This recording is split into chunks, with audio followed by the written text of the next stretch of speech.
Hi, it's Ryan from Nights Around a Table with another unboxing for you. This one came completely unbidden to my house. I don't know how these folks got my address, but this comes from Plaid Hat Games, and I'm very, very excited that they sent this to me. I didn't even ask for it, but it's like the universe willed it to me because it's a fact about me. I love the idea of pirate games. It's pirate game season, and if you've been following any of the projects on Kickstarter, you'll know it's just been pirate game after pirate game after pirate game. We had Seas of Nadia, we had Sea of Legends, we had Tiny Epic Pirates, we had Dead Reckoning, which I hope you caught the how to play video for. There's just been pirate games everywhere. I'm working on another video for a pirate game that's coming up too on Kickstarter. So we're just inundated with pirate games after what seems like kind of like a dearth of like a lack of dearth of no pirate games. A dearth of pirate games would be the lack of pirate games. Got my wordology correct. So I love the idea of pirate games, and I phrase it that way because I have about 10 pirate games in my collection, and they're all uniformly terrible. They're not great games. I love the theme of piracy, and I really love the Pirates of the Caribbean ride. It's right next to the Pirates of the Caribbean ride at Disney World, and I really loved The Secret of Monkey Island. I was obsessed with all those games, and I've met Ron Gilbert and had lunch with him and got to sign my old game boxes. It's a whole thing. So I love the theme, but I feel like the games haven't really delivered. With the exception, actually, of Dead Reckoning. I quite enjoyed Dead Reckoning, but it wasn't really dripping with pirate theme. Now we come to this. Forgotten Waters. What is the deal? Was by Plaid Hat Games, and you might recognize them from another title called Dead of Winter. And Dead of Winter, they build as a crossroads game. So what's that all about? Well, it's a zombie-themed game, and you're all living in sort of like a little commune or a compound, and zombies are coming from the outside attacking. You have to go out and do sojourns and collect groceries and get medical supplies and stuff for the people who are hurt, and there may or may not be a saboteur in your midst. And then they have these crossroads cards, which now memory fails a little bit because it's been a really long time since I looked at Dead of Winter or played it, but I believe what the crossroads system is just they're just cards that pose really game-changing scenarios, and depending on which pathway or option you choose, I think it tilts the course, the story of the game. I think that's how it goes. Again, if I'm wrong, that's why there's a comment section. You can be like, no, stupid, the crossroads system, I have no life. So this game, Forgotten Waters. Now, the reason I didn't play a whole lot of Dead of Winter is because, I mean, it's right in the title Winter. I live in Canada, and our summer is very short and very precious, and I grasp onto it dearly, and it's over too soon. And I don't really want to spend my leisure time in cold places. Even, when it's like fictional or zombies, that's a little bit dire. So I have great hopes for this game to really scratch an itch, a storytelling itch, a pirate theme itch, and like a sunny sand, crabs and seafood kind of itch. I hope, right? It's I'm much more down with a game that is, let's get that camera going. There we go. A game that is set in a tropical climate. Bloop, there we go. Now, what's the deal? One thing that I was really surprised to see is that in almost every pirate game on the market, you turn it over and they show you like a huge map, usually of the Caribbean, with little ships, going all over the place. But this one, a big chunk for the box or the depiction of the game components is this scenario book that you're flipping through, and then these character standees that are on it. There is a map, but it looks like it gets built with tiles, but it's not the usual. This is a storytelling game. Let's see what they say about it on the back. Piratey misadventure in a world o' magic. So that's cool too. I like it when they combine the supernatural with pirate stuff. That's neat. It requires an app, and I know a lot of players, I've heard from a lot of players who say, don't bother me with an app, I want to be able to play. That's the whole reason I play board games, so I don't look at screens. Me, coming from video games, I don't mind an app so much at all. I think actually it can do a lot of cool stuff for us. So I'm not burned by that one bit. It's for 3 to 7 players, which is actually a surprising player counts. You can't play it with 2. That's kind of interesting. And another surprising thing, 2 to 4 hours. You know these board games, they're like, play time, and they'll say it in minutes, so you have to like divide by 60 and do the math with that. I'm not so great at. And they'll say like, maybe it's like 15 minutes per player, and then you've played it and you come out and shell shocked. It's been 6 hours and you don't know where your kids are. So at least, 2 to 4 hours. If that's 2 to 4 hours a single session, good on them for actually being honest about how long this takes. Maybe it says 2 to 4 hours and it actually takes 8. Who knows? But let's crack it open and see what's inside. Blah blah blah blah blah da da do dee dee dee. Do do do do do. All right, that's enough. That'll be plenty. I've gotten so much use out of my crummy pirate voice accent lately. Ooh, this one's a sticky one. I've got high hopes that it's going to say something naughty to us. Come on. Oh, box fartometer 2. It was brief, but it weren't nothing. That's very exciting to me. Box fartometer. I've opened so many boxes that haven't made any sounds at all, and I designed the technological marvel that is the box fartometer around boxes making rude noises, and they haven't been for most of the life of this channel. And so I look like a bit of a crackpot inventor, I must admit to you. It's a little bit upsetting. I would like you to redeem me in the eyes of the scientific community, please. We're conducting an experiment, and I need to field your best box farts. If you have a box that makes a rude noise, and I know for a fact it happens, can you please film it and then upload it to YouTube, your favorite service? Send it to me somehow, let me download it, give me permission to use it, and I will compose a highlight reel, a compilation of the most scientifically significant box farts going, and then hopefully they'll allow me back into their scientific congress and I'll be able to party with my fellow scientists again, and I would really appreciate that help. What is even happening? Okay, back to this Forgotten Waters rulebook. Shockingly thin. It's only, wow, strangely, it's only like 7 pages. 7 pages, not a whole lot of picture examples, maybe on the first page, but then it's text, which I have to say is a little bit of a drawback with a story-heavy game. I wouldn't be able to play a story-heavy game, which this is, with somebody who wasn't a great orator, right? Because then, some people, they get the thing and they're like, roll to 12-sided dice. And you're like, is this 4th grade? I don't understand. Not everybody is awesome at reading paragraphs with aplomb. I quite enjoy it. But you gotta play this kind of game with the right group.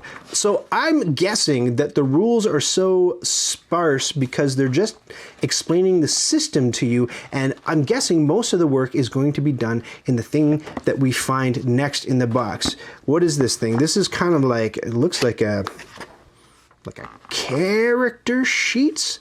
I don't know. I'm probably, I should say, spoiler alerts. I'm going to try not to open anything or look at anything that's going to give stuff away. So I don't know what that is, but I don't think we've reached anything yet that says, danger, warning, do not look. So usually when you're not supposed to look at components, they'll emblazon that across the thing. But there's this interesting, look at this interesting constellation thing going on. You gain skills. That's one of the coolest selling points on the back of the box that I didn't read to you. You have a character, and your character grows and gets different skills, and you transfer that character from adventure to adventure, and the character changes. Well, that's pretty exciting and compelling. A lot of games purport to do this sort of Dungeons & Dragons DMing or dungeon mastering work for you, where the game system takes care of all the storytelling for you. You just get to play. So yeah, I'll be interested to see if this does a great job at it. Ship scribe, ship's log, threat events, and read different entries. So that's how a lot of these games work. You get a big pile of paragraphs in the book, and it tells you to flip to a certain page and read a certain thing. We'll check that book out in just a second. But ship name and scenario, that's really kind of cool and exciting. So this is like maybe you're writing like a log of your adventures as you go through. Really cool. And look at this. This is the book I was talking about, the location book. Now this, I'm going to be very careful about flipping through because I think this is going to have a lot of stuff in it that we're not really supposed to see, but let's just if you don't want to be spoiled, watch this part through slitted fingers. So you get really nicely drawn locations for each scenario. Stuff goes on here. I don't know how the system works, but it's already extremely different than Dead of Winter, which was all kind of like a card-based thing. There are a lot of decks of cards. And then the components, or the more components, a huge pile of cardboard that is that thick. Let's crack it open and see. I think we're allowed to crack it open. Oh, first, so we're making like a little box to hold cards and coins and chits. So that looks like that's what all this cardboard is. Very nice illustration. I have to say the production values on this game look fantastic. And then what else in the box? Oh, wow. Okay, so these guys are not messing around. Look at this. We've got standees for our little character cardboard. Sure, fine, we expected those. I did not expect to see, what are these, I'm gonna have to hand over my Geek card because I actually don't know how many sizes are on this. Oh, D12, these are D12s, I believe. So you get 7 D12s, 1, 2, 3, 4, 5, 6, 7, in various colors. And these, I don't know, these little black nipple things might be the centerpieces to spinners. I haven't seen any spinner cardboard yet, but that's my wild guess. I'm very likely very wrong there. The insert, nothing much to speak of. It's just kind of, a big well that you throw stuff into, but I have high hopes that whatever this assembles into is sort of becomes your insert. Or maybe that's what you put on the table to hold all your components. But hopefully that's going to fit in the box nicely. There are 2 decks of cards. Oh, so still lots of cards, and they are little sized. I don't know my card standard sizes, but they have a blue dot on each. And, I'm gonna read, I'm not sure what we're supposed to look at and what we're not supposed to look at. These are likely items and power-ups and pickups that you grab on your quest. So let's look at we'll look at a couple. Be very, very careful.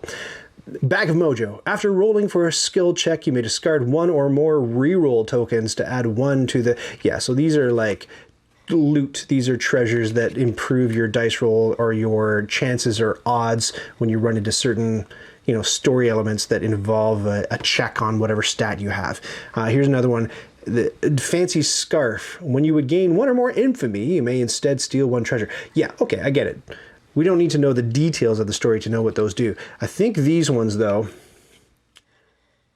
decipher the map. Goal, reach Precipice Island. Paragraph 963.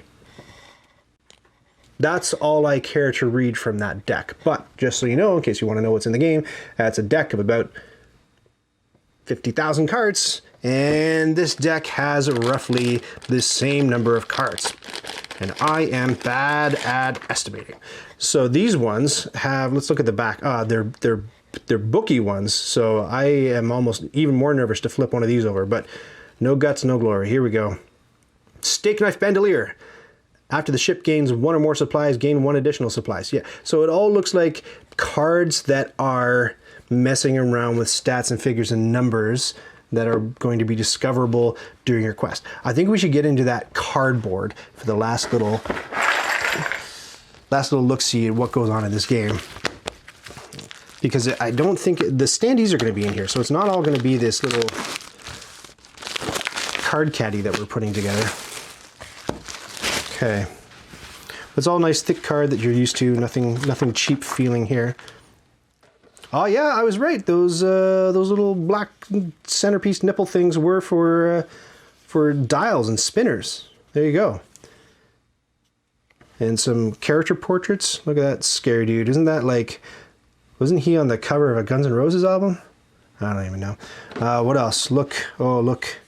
I think these are the front pieces of the spinners. There's some cool standees for the different pirates that people can play. They look very nice. Everything looks very nice. I guess this is what the money probably looks like. I'll pop one of those out. It's like a doubloon with a banana on it. Somebody told me that this game is funny, and that would be really cool to play a story-based, comedic, supernatural pirate game. That's very appealing to me. Because that's what, you know, that's what The Secret of Monkey Island was too. It was a comedic, supernatural pirate game.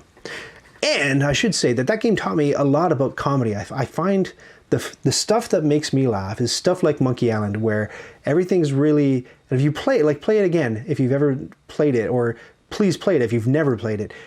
When it's all very, very serious, as that game is, strangely, then the goofy jokes that they put on top, I find land even harder, right? But when the character has like a genuine quest and he's trying to get back the woman that he loves or save her from this ghost pirate, and it's all very earnest, and then you throw in like a rubber chicken with a pulley in the middle, and it's hysterical to my mind, but I'm 15 years old in my brain. Here we go. There's some scoring tracks, I guess, and some objectives that you're trying to move along while you're doing the missions.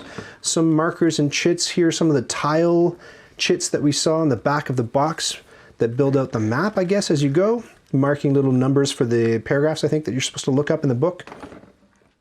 Stormy tiles. I think it's okay that we look at these.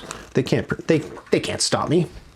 And then at the very bottom, there's your map board. And it's cool because it's got this nice, it's not just a square, right? It's got this die cut. You pop this out and look, it's got this cool, raggedy, jagged, damaged, you know, edge, like a weathered piece of paper or map. But it's not a piece of paper at all. It's, you know, hard cardboard. Really nice. Really cool.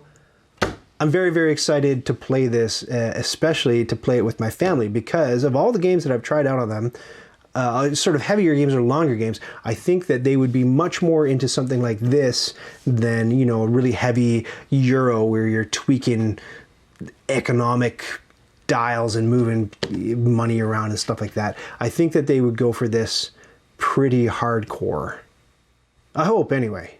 My girls both like role-playing informally, but my youngest Izzy was just doing a summer camp thing where they have a DM walk you through a D&D scenario. So I think they'll probably dig this. And so I'm excited to do something with it. Maybe when that camera finally arrives, remember I'm waiting on a camera so that I can show you close-ups in my unboxings and my playthroughs which I've never done before because I'm waiting on that camera. Once that arrives sometime in the next couple of weeks, then maybe we'll sit down and we'll actually do a session of this with you. That would be really cool, wouldn't it? I would like to know, I made a bold claim off the top of this video, that there aren't really any great pirate games. The best one to my mind is Merchants and Marauders, but that's a seriously flawed game. So maybe there's the perfect pirate game just sitting out there and I haven't played it. I'd love to know if you're into pirate games like I am, or the idea of them. Is there a pirate game that you think is par excellence? You love it? Probably not, because I would have heard about it, but if you would like to refute my claim, please talk to me in the comments below and tell me who you think holds the pirate board game crown. Thank you so much for watching this unboxing, and I'll catch you next time.